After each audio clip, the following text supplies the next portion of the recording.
เมยสุงค่ะเมื่อในเป็นวันที่29เดือนธันวาคมที่7ปี2026ในตอนในข่าวใส่หมอหอมมีข่าว3ตอนที่มาเปิ้นเผาค่ะวันตั้งเปิ้นได้ก็เฮาค่ะมาถ่อมด้วยข่าวง้าวแผ่นดินไหวที่เมืองแข2กำซ้อนกันเมื่อวันที่28เดือนธันวาคมที่7ปี2026ในมีข่าวง้าวออกมาว่าไล่เกิดขึ้นเปิงเป็นแผ่นดินไหวที่เมืองแขนะคะตั้งแรงมันได้ก็5.8ค่ะที่เว้ง เชียงไฮ้เว้งเชียงไฮ้ตั้งปอดเจ๋งของวันตกเมืองแข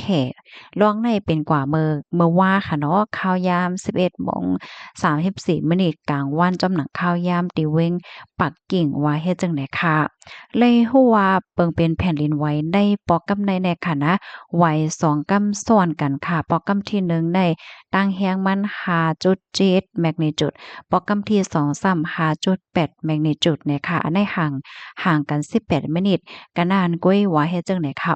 ลองตั้งไลน์โหย่อยแย่มันเป็นเหือในนั้นแต่ก็ไปโหเนี่ยค่ะเนาะตึกเป็นกว่าเมื่อวานในข่าวข้อมูลตอนในคาลิปีมาที่ห้องการข่าวสิ้นหัวต่างไว้ค่ะลูกดีข่าวง้าวโหในเสแลกำไรเฮาค่ะมาถ่อมด้วยข่าวง้าวเทียงโหนึงค่ะโฮบทบหันลูกอ่อนในห้องน้ำจังไหนน้ำพองเนาะ เมื่อวันที่28เดือนธันวาคมที่7ปี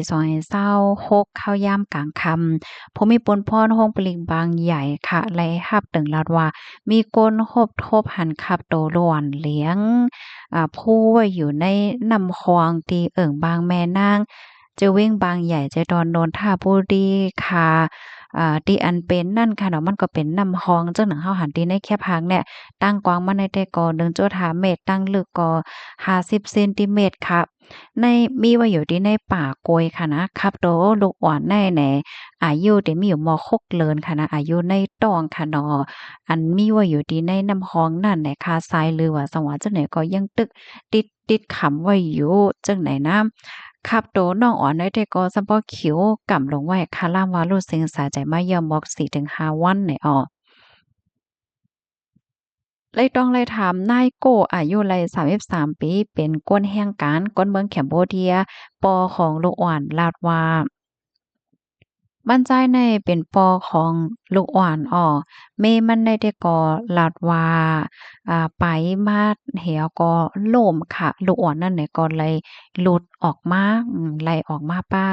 สายหกสายหังจังไหนนั่นน่ะนะเมื่อพ้องหนังนั้นในแม่นางแหน่ป้าต้องไว้เลย4เลินค่ะเพราะว่าล้วนเขาลันออกมาจังไหนเหี่ยวก็เอากว่าฝังไว้ที่ในป่าจังเนี่ยนะเรียบได้เป็นมากาบมาเลยโยมาปล่อยอยู่ในของนำไหนเฮ็ดจังไหนหน้าเฮือนเขานั่นมีลูกเหย้า3ก้อล้วนเลี้ยงเนี่ยเป็นลูกก้อที่4เนี่ยเวยกาว่าอิงเนอเป็นแห่งการยานเมืองอำมีวัดอำมีไหวและอำพัดกว่าที่ห้องยาก็เป็นใจอำลีจ้อมลองตั้งที่อันเล็กเกิดขึ้นเป็นในเมื่อเหลียวได้ก็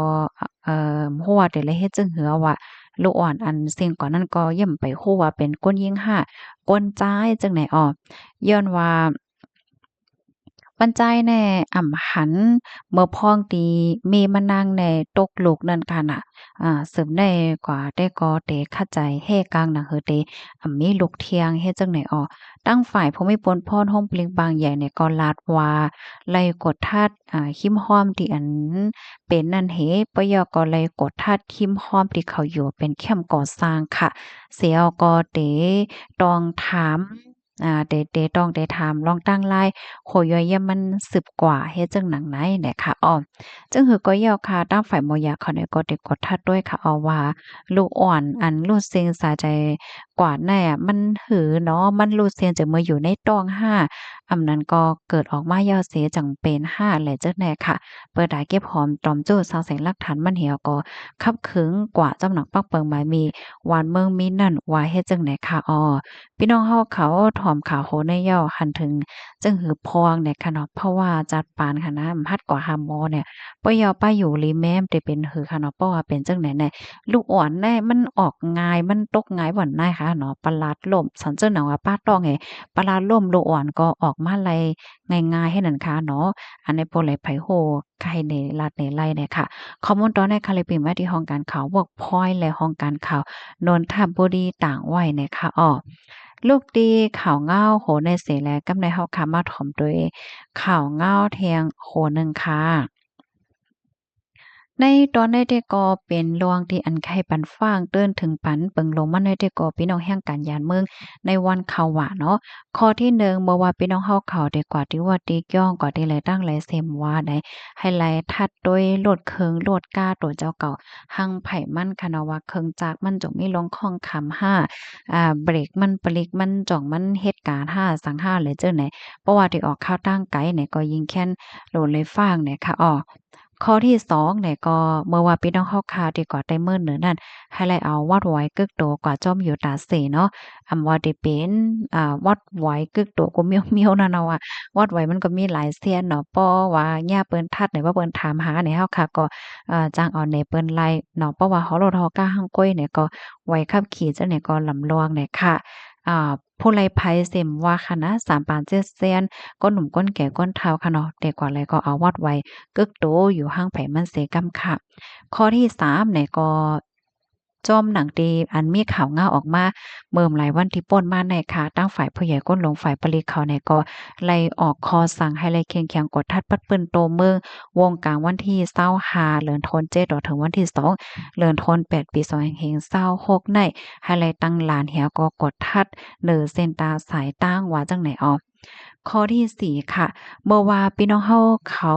กว่าตีไหลตั้งไหลกว่าป้อยกว่าล่ามกว่าในแกก้นน้ำนั่นก็ให้แลสติลวงเปิ้นมาคึกจันเอาสายข้อค้ำห้าเปิ้นมาลักเอากระเป๋าแอบเงินห้าไหลจังได๋ย่อก็แทงข้อหนึ่งข้อที่5เพราะว่าพี่น้องเฮาเขากว่าในแก่กลางเปิ้นไหนอย่าลืมขนาดสติโตอยู่ตาเสย้อนก็เพราะว่าเฮาบ่ฮู้ว่าสายงานออนไลน์มันได้เป็นจึงหือมาจังได๋ขนาดสติไว้แน่นี่เลยเซเปิ้นในค่ะเนาะ มาแทงคอที่6ค่ะพี่น้องแห่งการยานเมืองหลายๆก็ได้ก่อปั่นฟ้างเติ้นว่าข้าวคิวในแดใครตึกโซนให้พี่น้องแห่งการยานเมืองแน่อยู่เย็นๆในลีเลอเซเปิ้นสุดยาวกว่าเหตุการณ์มายาวก็มาอยู่ไว้ที่หอที่เฮิรนหังไผมันหาไลออนกันโลดยอมลองกว่าแหล่กว่าแอวลองเฮ็ดป้อยเฮ็ดลาม